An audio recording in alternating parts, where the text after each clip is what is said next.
কল্পনা করুন আমাদের পৃথিবী থেকে 1100 মিলিয়ন কিলোমিটার দূরে এমন একটা রহস্যময় গ্রহ আছে যেখানে নীল আকাশ, প্রবাহমান ঝর্ণা আর গভীর নীল মহাসাগর সব কিছুই আছে, ঠিক যেন আমাদের পৃথিবীর এক যমজ প্রতিচ্ছবি। সেখানে হয়তো নদী বয়ে চলে, আছড়ে পড়ে সমুদ্রের ঢেউ, আর হয়তো সেখানে নিঃশ্বাস নিচ্ছে এমন কোনো উন্নত সভ্যতা যাদের কথা আমরা শুধু গল্পেই পড়েছি। নাসার আবিষ্কৃত এই গ্রহটা কি মানবজাতির সেই কাঙ্ক্ষিত দ্বিতীয় ঘর, নাকি এটা কোনো এলিয়েন সভ্যতার অস্তিত্বের দিকে ইঙ্গিত করছে? প্রশ্ন হলো, সেখানে কি সবে জীবনের জন্ম হয়েছে, নাকি কোনো সভ্যতা সেখানে তাদের শেষ নিঃশ্বাস গুনছে? পৃথিবী থেকে এত দূরে যেখানে আলো পৌঁছাতেও বহু বছর সময় লাগে, সেখানে কি কোনোদিন মানুষের পদচিহ্ন পড়বে, নাকি যারা সেখানে আছে তারা কোনোদিন আমাদের খোঁজে পৃথিবীতে আসবে? এই সমস্ত রোমাঞ্চকর প্রশ্নের উত্তর এবং মানুষের দ্বিতীয় পৃথিবীর সন্ধান সত্যি কি পূর্ণ হতে চলেছে, সেই সম্পর্কে জানতে আজকের এই ভিডিওটা শেষ পর্যন্ত অবশ্যই দেখুন। তাহলে চলুন শুরু করা যাক। বন্ধুরা, এই সমস্ত প্রশ্নের উত্তর জানার জন্য আগে আপনাদের মহাবিশ্বের সেই নিয়মটা বুঝতে হবে যা সব কিছুর ওপর প্রযোজ্য। জন্ম এবং মৃত্যু, এটা হলো মহাবিশ্বের এক শাশ্বত সত্য। প্রতিটা নক্ষত্র, প্রতিটা গ্রহ, প্রতিটা উপগ্রহ, সবার বয়স নির্ধারিত। আমাদের পৃথিবী, আমাদের চাঁদ, এমনকি সূর্য, সব কিছু একটা মহাজাগতিক টাইমারের টিকটিক শব্দে এগিয়ে চলেছে। আমাদের মিল্কি ওয়ে গ্যালাক্সি প্রায় 1 লক্ষ আলোকবর্ষ জুড়ে বিস্তৃত, যেখানে 200 কোটিরও বেশি নক্ষত্র আছে, এবং প্রতিটা নক্ষত্রের চারপাশে অসংখ্য গ্রহ, উপগ্রহ এবং উল্কাপিণ্ড ঘুরছে। এদের মধ্যে এমন কিছু গ্রহ আছে যাদের পরিস্থিতি হুবহু আমাদের পৃথিবীর মতো। বিজ্ঞানীরা এদের মধ্যে এমন কিছু গ্রহ খুঁজে বের করেছেন যেখানকার তাপমাত্রা, বায়ুমণ্ডলীয় চাপ এবং বায়ুমণ্ডল পৃথিবীর সঙ্গে এতটাই মিলে যায় যে সেখানে প্রাণের অস্তিত্বের সম্ভাবনা সবথেকে বেশি। তাহলে কি এই গ্রহগুলোই আমাদের ভবিষ্যৎ? আমাদের আগামী প্রজন্ম কি সেখানে থাকতে পারবে, নাকি তাদের শেষ প্রজন্ম আমাদের কাছে পৌঁছাবে, নাকি সেখানে আগে থেকে অন্য কেউ উপস্থিত আছে যারা নিজেদের পৃথিবীতেই সুখে আছে? চলুন এবার সেই দ্বিতীয় পৃথিবীর কথায় আসা যাক। 2017 সালে বিজ্ঞানীদের টেলিস্কোপ এমন একটা গ্রহের কথা জানতে পারে যেটা আমাদের পৃথিবী থেকে মাত্র 11 আলোকবর্ষ দূরে অবস্থিত। এর নাম দেওয়া হয় রস 128b। এটা শুধুমাত্র একটা এক্সো প্ল্যানেট নয়, বরং এটা মানব সভ্যতার জন্য দ্বিতীয় এক বাসস্থানের সম্ভাবনা। বিজ্ঞানীরা দেখেছেন যে রস 128b পৃথিবীর মতোই তার নক্ষত্রের হ্যাবিটেবল জোনে অবস্থিত, অর্থাৎ এটা খুব বেশি গরম নয়, আবার খুব বেশি ঠান্ডাও নয়। ঠিক যতটা তাপমাত্রা জীবনের জন্য প্রয়োজন, এর তাপমাত্রা ঠিক সেই রকমই।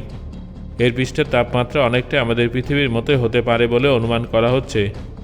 আকারে এটা পৃথিবীর তুলনায় কিছুটা বড় এবং ওজনে পৃথিবীর তুলনায় কিছুটা ভারী। তবে সবথেকে বিস্ময়কর ব্যাপার হলো এর প্যারেন্ট স্টারের বয়স, যার বয়স প্রায় 9.5 বিলিয়ন বছর। ভাবুন তো, একটা নক্ষত্র আমাদের সূর্যের থেকেও দ্বিগুণ প্রাচীন। যদিও বর্তমানে এটা অত্যন্ত শান্ত এবং প্রায় নিষ্ক্রিয় অবস্থায় রয়েছে। এর অর্থ হলো রস 128b যদি তার নক্ষত্রের খুব কাছেও থাকে, তা সত্ত্বেও তাকে ক্ষতিকারক রেডিয়েশনের সম্মুখীন হতে হবে না। আপনারা হয়তো ভাবছেন যে তাহলে সমস্যাটা কোথায়? এক্ষেত্রে দূরত্ব হলো সবথেকে বড় সমস্যা। 11 আলোকবর্ষ পাড়ি দেওয়া একটা বিশাল বড় চ্যালেঞ্জ।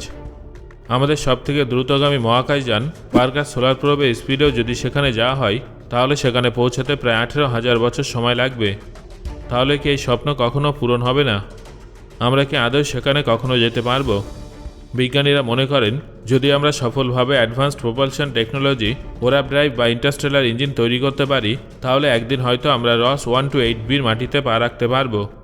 আর সেই জায়গাটা মানুষের বসবাসের জন্য সবথেকে আদর্শ স্থান হতে পারে, কারণ সেখানে রেডিয়েশনের ভয়, অত্যাধিক তাপমাত্রার সমস্যা, এই সব কিছুই নেই, বরং প্রাণের বিকাশের অনুকূল পরিস্থিতি তৈরি হয়েছে।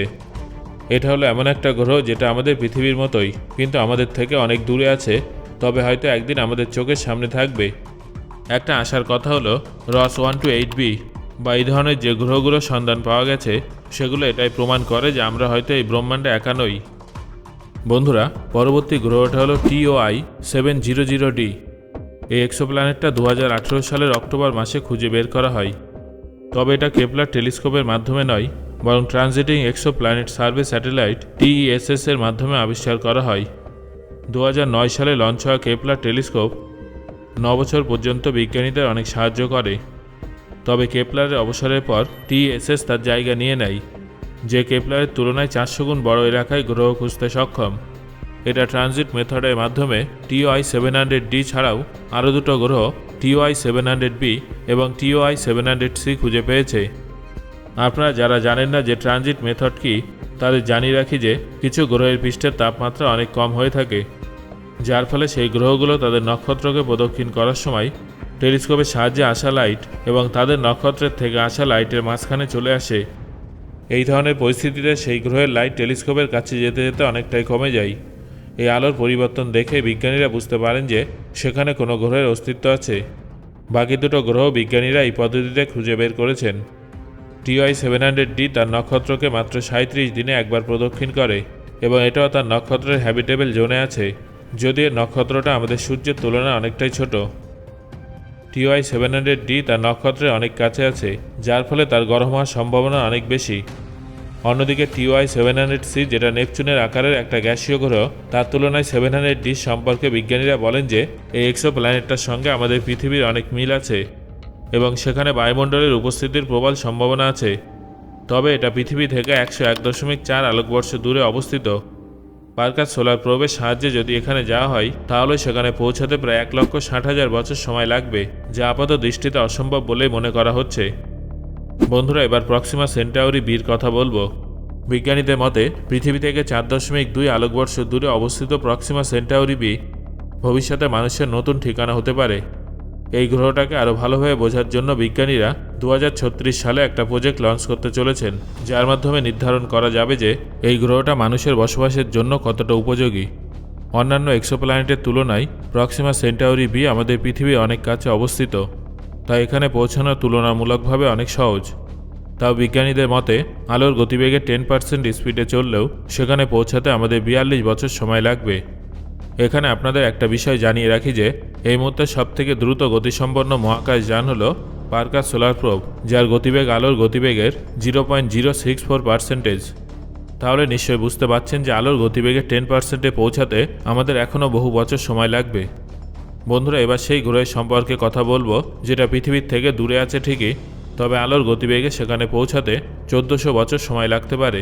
এই গ্রহটা হলো কেপলার 452b, যেটা আমাদের পৃথিবীর তুলনায় 60% বড় এবং এটা তার নক্ষত্রকে ঠিক সেইভাবেই প্রদক্ষিণ করে যেভাবে পৃথিবী সূর্যকে প্রদক্ষিণ করে। নাসার কেপলার মিশনের মাধ্যমে আবিষ্কৃত এই গ্রহটার ওপরে বিশ্বজুড়ে বিজ্ঞানীদের নজর আছে, কারণ এটা হ্যাবিটেবল জোনের মধ্যে পড়ে, অর্থাৎ এখানে খুব বেশি গরম কিংবা ঠান্ডা কোনোটাই নেই। এখানকার পরিবেশ একদম পৃথিবীর মতোই, এখানে তরল জল থাকার সম্ভাবনা প্রবল।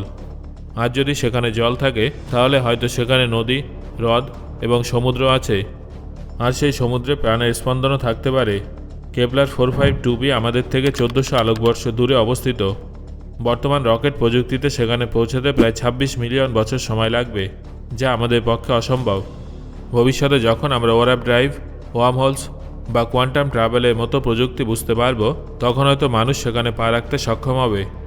এই অনন্ত মহাবিশ্বে প্রতিটা গ্রহই যেন এক একটা গল্প, যেখানে কেপলার 452b আমাদের ভবিষ্যৎ সম্ভাবনার এক আয়না। আমরা মহাবিশ্বের এক কোণে নতুন এক পৃথিবীর সন্ধান পেয়েছি, কিন্তু আসল প্রশ্নটা হলো, আমরা কি তার যোগ্য? মানুষ কি নিজের ঘরকে এতটাই ধ্বংস করে ফেলেছে যে এখন তারা নিজেদের বাঁচানোর জন্য অন্য কোনো ঘর খুঁজছে? তবে এটা ঠিক যে আমরা এই মহাবিশ্বে একা নই। হয়তো অন্য কোনো গ্রহে অন্য কেউ ঠিক মানুষের মতোই বসে ভাবছে যে মহাবিশ্বে কি অন্য কোথাও কেউ আছে। বন্ধুরা, আপনাদের কি মনে হয় এই মহাবিশ্বের অন্য কোনো গ্রহে কি কোনো প্রাণের অস্তিত্ব থাকতে পারে? সেটা অবশ্যই আমাকে কমেন্ট করে জানান।